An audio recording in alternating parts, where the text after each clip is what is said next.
Technical debt is caused by choosing an easy and cheap solution now instead of using a better approach that will take longer. It is often the result of using shortcuts, quick fixes, and patches rather than full-scale solutions. Technical debt was originally used to refer to flaws in the code design of a software, but the concept can be applied to any type of product. In some cases, solutions with technical debt might work fine for a long time, but in many cases the product may become unstable, insecure, or even dangerous. What is the first problem with technical debt regarding productivity? A problem with technical debt is that implies rework. First, we have the time to implement this easy but undesired solution with technical debt. At some point, it might be necessary to implement it right, so we have to add the time to undo the easy solution and the time to implement it in the right way.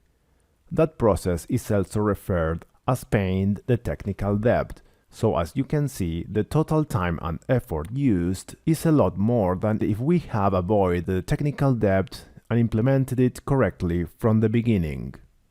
Incurring technical debt could be intentionally for bad or good reasons, just like one can take financial debt to gamble in a casino or to make your business grow and pay the debt later with a profit. For instance, lack of professionalism. The team members are unprofessional or they don't care about the product.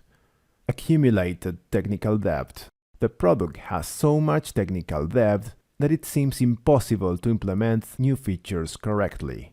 Time pressure. The team is under time pressure, so the speed or release is prioritized over the well-designed code.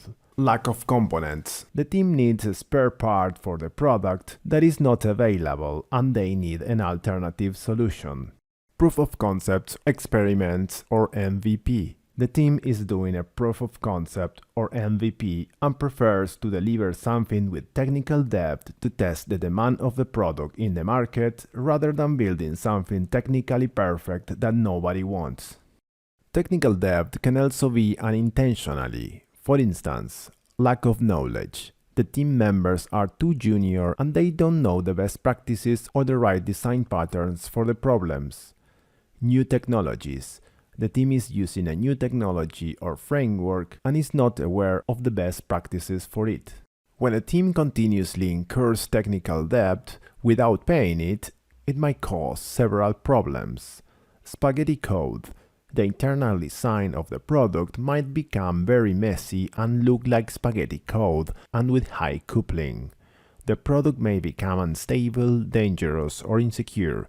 The code becomes harder and harder to understand, and making changes or adding new features require more effort and might easily break other existing functionalities, whether with a good solution or with more technical debt. Basically, dealing with the code base becomes a pain. Harder to pay. The more technical debt is accumulated, the harder to pay it is. Just like unpaid monetary debt and its compound interest. Fake perception of high velocity. A team constantly incurring technical debt might look like very productive and with a high velocity for some time because of its quick solutions. But in the long term, the velocity will drop because of the complexity and lack of stability of the codebase.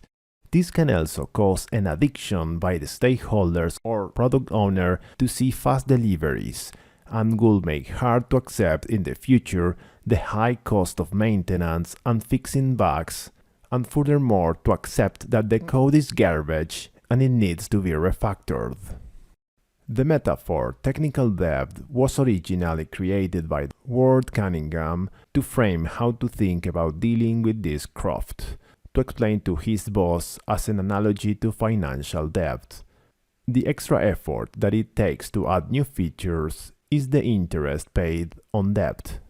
What do you think? Have you applied or will you apply these concepts? Tell us more in the comments below. And remember to subscribe to not miss any of our new videos. What topics would you like to know? I will be releasing new videos every week.